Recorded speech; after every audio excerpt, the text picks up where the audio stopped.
So what's going on in the economy? I mean, what's going on in the markets? Have you seen your 401k statement? Have you seen your brokerage account statements?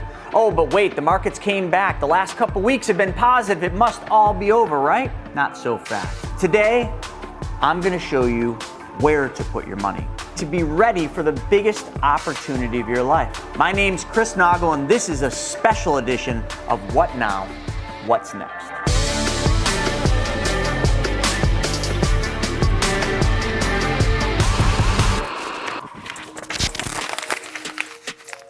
So let's talk about some of the things that are happening right now. You've seen your 401k, the markets seem to be dropping, except for the last couple weeks. Yep, they've been free falling all year. You've also got the Fed playing these games to crush inflation and bring it back down. Now, the Fed created the inflation by printing $5.1 trillion, but now they have waged war to bring inflation down. So they're going to do that by raising interest rates. They've been doing it all year. That's why everything is costing more, including right now, 30-year mortgages are over 7%. And then that $5.1 trillion they printed, yep, they've been slowly sucking that money back out of the markets by unwinding their balance sheet and selling off the $8.9 trillion in debt they have on the books. Now, the debt comes in the form of IOUs, treasury bonds, mortgage-backed securities. $95 billion every month is being sucked back out. You know, I've talked about this before. Spaceballs, the movie, this is where Helmet rolls up with his big nasty ship to Earth, converts into a maid, puts that vacuum right on Earth and starts sucking the air out with the air. Imagine that's the money. Yep, that's what the Fed's doing right now. But you know what? All of this stuff is being done for the greater good of destroying inflation, which is sitting at 8.2%. The entire year, the Fed has been trying to battle this thing, and all they've been able to do is bring it down a few basis points. Something's not working. No kidding. Because that brings me to the next thing. The third leg of the stool. The only thing left holding the economies up is employment numbers. You have a job. Your neighbor's got a job. Everybody's working. There's people still hiring except for up top. If you look at all the technology companies, the FANG stocks, yeah, well, they're laying people off. They're freezing new hiring, and you can see the weaknesses because their earnings are coming out, well, pretty darn crappy. That's right. So they're going to start laying off, and that trickle-down effect will all come all the way down, and eventually everybody will start laying people off. That's just what happens in a deflationary or stagflationary period. God hopes we don't go to the stagflation, because there's a whole bunch of uncertainty and a whole bunch of fear that's all brewing, and it's all coming to a theater near you. Because the other thing that we've got to contend with right now is, well, Ukraine and Russia, they got a little bit of a war going on over there, and you got some other issues going on. Russia's playing games with the gas that they supply to Europe. So a lot of Europeans are thinking, holy crap, we're not going to have heat this winter. You been to Germany lately? It's pretty freaking cold in the winter. And gas, which heats your house and your businesses and keeps everything rolling, pretty darn important. So you got a little bit of a problem, and that problem could boil into, I hate to say this, but the potential for a global war. All of this is happening right now. So you're probably wondering, well, Chris, what do we do? All right, well, let's talk a little bit about history, because that's where we're going to start. You know, if you look at the debt cycles sort of work like this. Ray Dalio talked about this the best. What you've got is you've got short-term debt cycles, you've got productivity growth, and you've got the long-term debt cycle. So the short-term debt cycle would look a little something like this. That's right, it happens really quick, every 5 to 7 years. And now, folks, this is not to scale, but productivity growth is when all of us work a little bit harder, we produce more products, and because of that, the economy grows. It's a nice, smooth line. But then you throw in short-term debt cycles. So we'll just put that right here. Short-term debt cycles, which are these little buggers right here. And those are the ebbs and flows you see in the markets. Every 5 to 7 years, you've got a high and a low in those. But you've seen those, right? You know, the .com crash, the 2008 crash, you got them all dialed in. But what you have not seen is this big monster right here. The one that I just drew on the page here, that one that, we didn't even really acknowledge, this one. This is what's called a long-term debt cycle. And the long-term debt cycle is a doozy. The last one we saw was in about 1934, so I bet you most of you aren't even old enough to understand what that was like, because we're all pretty young these days, and most of the people that would have understood the last debt cycle, 1934, give or take a year or two, is when you would have saw that. Well, guess where we're at? That's right, X marks the spot. Heck, I actually would argue that we're about right there. So where do you think this whole thing's gonna go? Well, if your guess was down, you're absolutely right. But you know what that should tell all of you? That should tell all of you that this represents one of the biggest opportunities of your lifetime, if and only if you're ready for it. And today, I'm gonna get you there. Before I can tell you what to do, let me tell you what not to do. So let's go into the do nots, because these are just as important. So the do nots would be things like FOMO. Don't go thinking that you're missing out. You've been seeing the markets go up. Today is October 31st, and the markets have been going up every day for the last couple weeks. So a lot of people are thinking, oh my God, it's all over, we're good. So the first thing is don't buy into this thing right here called FOMO and temptation. Don't think you're missing out on something. A lot of people right now, what they want to do is they want to take their money and they want to buy back into the markets. I urge you to ask yourself this question. Could you handle another 20, 30, or even 40% drop in your portfolio? If the answer is anything but a resounding yes, then stay out of the markets. How about the second thing that you should not do? Well, do not take your money and throw it underneath your bed, because you know what? They tried that during the Great Depression, and last time I checked, that did not work so well, because at a rate of 8.2%, where the inflation is, your money should not be underneath your mattress, because your money isn't working for you. It's just losing value. So no mattress money. I love this one. Oh, but it's okay. My money in my 401k, I'm just gonna ride it out. I'm just gonna go for the long haul, the long haul. All right, so the first thing I would urge you to do if you think you're gonna ride this thing out, now some of you probably can because you're young enough, and I do think some of you with 401ks should continue to keep putting money in, because hey, what's the secret sauce for making money in the markets? Buy low, sell high, and don't lose money. That's right.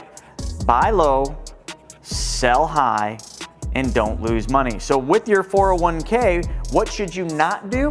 You should not leave the money just sitting there in the 401k, because you know what? Remember I showed you where we're going. We're going straight down.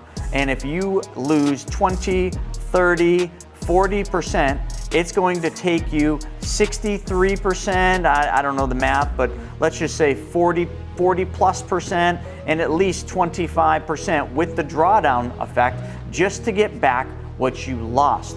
God forbid you lose 50%, that means you're gonna have to make 100 on the upside. So do you wanna play the drawdown effect? Actually, what I'd like all of you to do right here and right now is I would like you to look at drawdown effect. Just Google that, and you will see why you shouldn't play the long game this time around. Oh, but then I know there's some of you out there that are thinking Uncle Sam is just gonna bail you out, right? Yep, that guy, and I'm gonna butcher this, but this guy is just gonna come out and bail you out, right? Oh yeah, he's sitting there waiting, just waiting to bail you out. I think he's got a couple stars on here. You know what he's waiting to do? Tax your ass. That's what he's waiting to do. He's waiting to say, you know what? We got all these new IRS agents. All we're gonna do is we're gonna drop the hammer on the middle class, and we're gonna find a whole bunch of tax money to bail out with the money that we printed. But that won't be enough. So don't you dare think that the government is gonna bail you out this time. That is a failed plan.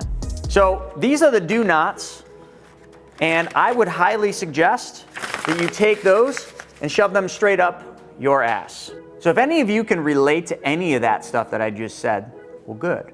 That means that you understand that we've been dished out a whole bunch of lies. We've been taught a whole bunch of things that really don't benefit us. It benefits them. And who are them? The banks, Wall Street, and the institutions. That's right. because knowledge is passed down from generation to generation, and in that transfer, it loses valuable information. So it's time to reset the clock, reprogram our minds in the way that we think about money, and it's time to take back control. So let's dive in. So, I'm going to give you some really good stuff, but before I do that, I need to ask you for something. So let's just pause for a second, and why don't you just subscribe to this channel? That's right. Right down at the bottom, there's a little subscribe button. Just click that button. And while you're at it, right up top, there's a little bell. See it? Ding, ding. Yes, click that bell, smash that bell so that you're alerted every single time I put out new content, because you know what? We're going to get a lot done today, but there's a lot more you're going to need. So the first thing we're going to start with is we're going to start with your income. So first off, where do you put your income? Well, I'll bet you any money, a lot of you put your income in a savings or checking account, right? That's what you've been taught to do. Let's rush down to the bank so we can get ourselves one of those dumb suckers, and you know what? That dumb sucker is going to taste pretty darn good because I've got some money in that and I can't write dumb, so we're just going to do D&D. But that's probably what you've been taught to do with your money. The other thing that you've probably been taught to do with that money is maybe invest it.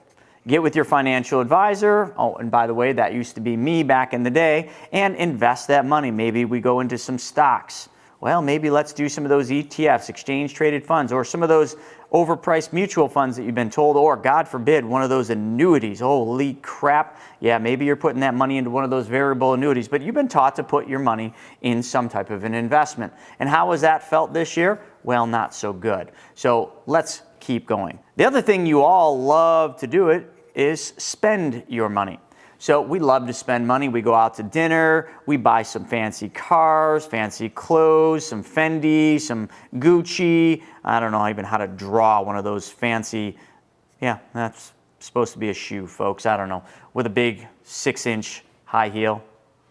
Anyway, we're gonna work on the drawing techniques for the shoes, because I have no idea what I just drew on paper, but you get the point. Stop spending money on stupid shit. Now, maybe some of you are like, hey, I want my Starbucks. I'm not willing to give my Starbucks up. Fine, don't give your Starbucks up. Work an extra hour to pay for that Starbucks. All I'm trying to say is stop spending all of that excess money, because that's not going to get you ready for what's next. Now, some of you love to give your money away. I know you're like, I don't give my money away, but yes, you do.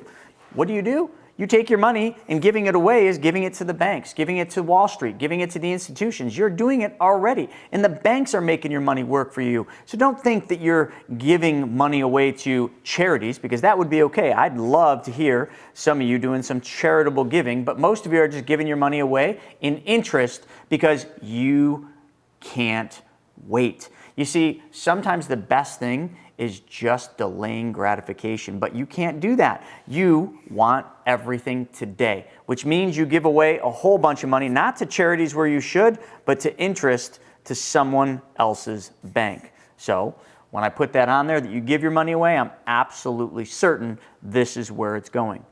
Somebody else's bank. Now, if you guys want to give me that interest money, I'd be happy to take it. So if you need that, right down below, give me a little DM and say, Chris, I would love to give you my money. So folks, to get yourself ready, what we're going to do is we're going to skip everything that you've been doing, and we're going to start over. We're going to then go back to your income. Now, some of your income is going to go to that bank, right? Because there's nothing we can do to avoid putting money in a bank.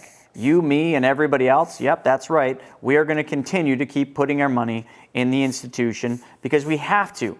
But what I want you to do is I want you to envision the only money that's going into a traditional bank is the money you're going to spend on your expenses, your groceries, your diapers. Shoot, spelled diapers wrong. Missed the A in there. Sorry, I'm not the one buying the diapers, Larissa is, and everything else. So your expenses are still going to stay in the traditional bank. But what I want you to do is I want you to change one thing, okay? One change. That's all we're going to do. One change, and that is where your savings goes first, okay? Where your savings is going to go is not into their bank, okay? So let's just write, this is their bank. We're going to put it into your bank. And I like to call your bank BYOB. That's right. become your own bank, except for your bank does not look like their bank, because your bank is a vehicle that does a couple different things. So let's talk about why you should put money into your bank. First and foremost, your bank pays you a guaranteed interest. All right, so how much is your guaranteed interest that you're getting from your regular bank? Well, I would say 1% or less. So how much is being paid to you on your bank? Well, right now the average for the guaranteed interest would be 3% plus, okay? The second thing, your bank is going to allow your money to live in an environment where it is tax-free. That's if this is done properly, which we would design it the right way. Your bank is going to provide tax-free growth. Now, their bank, I don't know if you've ever realized, but that 1% or less that they give you in interest, at the end of the year, they send you one of those happy little 1099s. That's right, you're paying taxes on the measly couple percent that they're going to give you. But your bank is not going to charge you taxes because it's going to live in a tax-free environment. Your bank also is going to pay you a dividend. Well, that's right, because, hey, if you're going to own a bank, why not get a dividend every single year? And that dividend is going to be a return of the money that is not used by your bank. And we'll get into what your bank is in a second. And the dividends are not guaranteed, but the dividends have been paid out for well over 100 plus years for almost every one of the companies that I'm about to tell you. The other thing, too, that I love is private. So I'm going to write this, and I don't mean your private parts. I mean this is going to be a private account. It's going to be an account that you don't have to tell the government about. You don't have to report at the end of the year because, hey, there's no taxes, so there's no 1099. So it is a private bank. That is correct. Your bank is private. And your bank is also protected. So let's put one other thing here. Protected against judgments and liens in almost every single state. It's also protected so that if you ever die too early, and I know nobody's going to die on here, but if you just happen to die a little too soon, it's going to pay out a whole bunch of money tax-free to your beneficiaries. And you know, I'm just going to go one step further because I'm running out of space on this page. I mean, all these benefits. Your bank is going to allow your money to grow uninterrupted. So that's right. Your money's going to grow uninterrupted, which means you're going to earn interest and dividends on the money even when you use the money. Oh, that's right. So let me give you an example. Let's just say your bank has $100,000 in it, okay? And let's just say we want to take a loan from our bank. Because if you own a bank, you got to treat your money the same way you treat their bank's money, which means when you take money from your bank, you're going to take a loan. Now that loan, there is going to be an interest rate charge. Let's just use a hypothetical 4%. And when you use that money, let's just say we take out $80,000, okay? And we're going to take that $80,000 to buy one of those fancy new automobiles, okay? So $80,000 came out. Your bank's going to charge you 4%, but how much money is your bank paying you? Well, let's just assume that your bank is paying you between 5 and 6% with dividend. That's right, 5 to 6%. So if we did 5 to 6 minus 4, oh, that's right, that equals a spread, a positive spread. In that case, it would be between 1 and 2% in your favor. So how many of you want to put your money in a place where it's going to earn a guaranteed interest rate plus dividends, and then you can use that money anytime you want by taking loans against it, but when you take a loan against your bank, your money never leaves your account. That's right. So the full 100, even though you took 80 out, a lot of you were thinking, oh my gosh, there's only 20,000 left in the bank. No, there's still 100,000 left in your bank because the loan was not your money. The loan was the insurance company advancing you part of your death benefit. So now right here, this is where we're going to get into what is your bank. So what is your bank? It is a whole life insurance policy from a mutually owned dividend paying insurance company. What? Now, as soon as I said that, you probably are starting to think, oh my God, I can't believe all this, and you're talking about a whole life. That's because you're broken, folks. Your mindset's broken. You know, this is where the wealthy put their money. Make no two ways about it. The wealthy put their money in specially designed whole life. Now, you must have missed out on the part where I said specially designed, because right now all you heard is whole life, and you instantly got a negative feeling. So what we're talking about is a specially designed and engineered whole life policy, which means it doesn't work anything like the whole life policies that your broke-ass brother-in-law has been trying to sell you. So let me go back to that example. Let's say we put $100,000 in premium deposits into our whole life. That's right. So we're going to come right here. We're going to put $100,000 into your bank, BYOB. And we all know that your bank is what? A specially designed whole life. But now, immediately in the next 30 days, let's just say you need $50,000 to go out there and buy a piece of real estate that's a really, really good opportunity for you, okay? So we take that 50 grand out. We're going to take that out as a loan. Now that loan is going to charge you roughly 4% estimated. It varies for companies. And you buy the property. Now, how much money left your account? Well, 50 grand was taken from the death benefit. So the 50 grand, that loan, is actually the insurance company giving you part of your death benefit while you're learning. And what your cash value uses, so let's just use the cash value as 100 grand, your cash value collateralizes that. So you still have 100 grand in the account, even though you took 50 out, and that 100 grand is earning between 5 and 6%. That's right. So if it's earning 5 and 6 and it's only costing you 4, now we got ourselves a winning proposition. We got ourselves a place where you can actually put your money, use your money, control your money, but still make a spread on your money every year. But the best part is that spread does only one thing. Goes up. So the spread every single year goes higher and higher. Your value of your account, the cash value, only goes one way, up, because it's guaranteed to do nothing else. So if your spread goes up, that means your money never stops working for you. Is this settling in? Are you starting to understand what we're explaining? And I know I'm drawing a lot of stuff here, but let's get down to the bare basics. So here's what I want to do. I want to explain to you how this works. Remember what we're doing? We're taking the money that you earn, your income, and we're redirecting where the savings portion would go. Now, what is the savings? Well, remember we talked about it earlier. Any money above and beyond the match that you're putting into a 401. Okay, any money that you're saving in a bank account. Any money that's just sitting around in a checking account, in a money market account, in a CD. I mean, I could just keep going on and on. All we're going to do is we're redirecting where that money goes, and that money is going to go into your own bank because you want to earn those guaranteed interest rates. You want those dividends. You want that money protected from judgments and liens, and you want to be able to earn uninterrupted compound interest. The very next thing that we need to do is after we changed where that income goes, and now we know it's in your account, and I'm just going to put 5 to 6% because that's about where it is, and hopefully that number is going to march a little bit higher.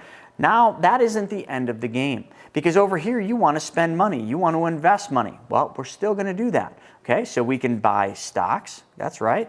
We can buy options. That's fine. You want to buy crypto? Cool. You want to buy new cars? Fine. But why don't we use our bank to buy the cars, the houses, or maybe you want to loan money out because you're going to be a loan shark, a private lender.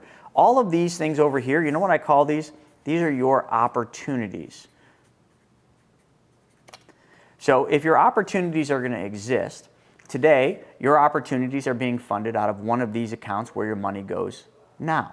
Bank accounts, maybe 401ks, brokerage accounts, or God forbid you're taking loans from somebody else's bank. We're going to change all of that because we're going to start putting the money in our bank, and then all we're going to do is we're going to then use our bank to fund these opportunities. And when we do that, remember, we're going to take a loan from our bank because you would never ever treat your money any different than you would treat somebody else's bank's money. So if you owned a bank and you wanted to buy a car, if you wanted to buy a house, you would take a loan from their bank and you would pay their bank back with interest and principal. So if you own your own bank, well, let's take a loan from your bank. And remember, the loan is an advance of your death benefit, collateralized by your cash value. Your cash value has to be enough to collateralize that advance. So we buy the real estate, the stocks, the options, the car, we make private loans, whatever you do. All of these things are going to produce one of three things. number one, a payment, car payment. Okay. Number two, interest that you're going to earn. Number three, rental income or gains. So you can see all these are the outcome. So now that you have your own bank and you funded all of these opportunities with your bank, why would you ever put the payments, the interest, the rental income, the gains, all the outcomes, why would you put that in somebody else's bank when you own a bank? You wouldn't. So what we're going to do is we're going to finish the bottom part of the circle. We're going to recapture all of that money into our bank, which means you are going to be in 100% control of your money, because your money starts in your bank, it goes over to fund the opportunities, it produces an outcome, that outcome is recaptured back into your bank. Voila, it's just a circle. And the entire time, because if you're going to do what a bank does, you're going to make a spread. The entire time, your money makes a spread, and every single year, that spread gets bigger and bigger and bigger and bigger and bigger, because your money never stops working for you. It never stops earning interest and dividends. Even when you take the money out to fund the opportunities, it doesn't matter, because it's not your money. It's the insurance company advancing your death benefit while you're living. So hopefully this gives you a really clear picture of where your safe, and I want to repeat that, your safe money goes first. So real quick, let's just recap the things that we talked about. Right here, right now, the markets are dropping. The Fed is increasing interest rates. The Fed is unwinding its balance sheet, all to take care of this problem that they created called inflation, and it's going to lead us to one of two places: stagflation or deflation.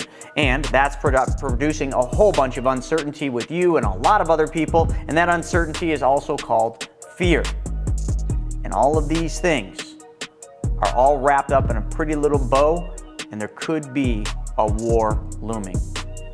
We talked about the other thing of where your money is going today. You're making an income. You're putting it in savings and checking accounts. You're investing it in stocks, ETFs, mutual funds, annuities. How's that feeling today? You're spending it on cars, high-heeled shoes, which I did a terrible job of drawing, or you're just going out and blowing it, buying Starbucks and fancy dinners. Or maybe you're giving it away, and I don't mean to charities, I mean you're giving it away in interest payments for all those things that you wanted to buy. You see, you've been putting your money in the wrong bank. You've been putting it in their bank, where they take your money and make it go to work for them, and in doing so, they make a spread. And all I'm proposing is that you change one thing, just one thing, and that is where your savings goes first. You put it into your bank. Your bank, which pays you a guaranteed contractual interest rate that is at least 3%. Not only that, it earns tax-free growth inside of your bank. The dividends are paid every single year and have been for hundreds of years consistently. It's private, and not only is it private, it is protected. And then, if you recall, we went into a little bit of a bonus round where I showed you how you can earn uninterrupted compound interest. That's right, I showed you how you can earn interest and dividends on money that you use. You can save and spend at the same time if you change where your money goes. But then I told you the bomb. I told you what your bank is. Your bank is a specially designed and engineered whole life insurance policy, which is produced by an insurance company that is mutually owned. And mutually owned is important because they pay dividends, and we want those dividends every single year. So we're going to design and engineer a whole life for you, and this is what we do, and we're happy to help do it for you, where we're going to put our money, but then we're going to use that money. Then I went on to show you exactly what the infinite banking concept is. So let's actually write that right here. Infinite banking concept. So let me write that right here. Infinite banking concept. It was pioneered by R. Nelson Nash, the late R. Nelson Nash, which is how I learned this and how we all learned this. The infinite banking concept is you taking back control of the banking functions in your life, which brought me to my little circle. We change where our savings goes. We put it into a specially designed whole life where it's going to sit there for a very short period of time, because we're always looking for opportunities, right? Those real estate deals, those stocks, those options, those car loans, anything that you would finance with their bank, we're going to finance with our bank. And then we're going to take loans from our bank and we're going to buy these things. And each one of these things are going to produce a payment, an interest, rent income, gains, dividends, you have it, all outcomes. Those outcomes are always going to be recaptured back into your bank the whole time. We're going to do the same thing a bank does. We're going to make a spread on your money, and then we're going to make the money from your money working for you. If you like the sound of this, well then click the link below, and we'd be happy to set up a call with you and show you exactly how this banking system can work for you. Hey, if you like this video, then check this one out right here. How to become your own bank explained. I'm Chris Naugle. This is What Now, What's Next. We'll see you on the next one.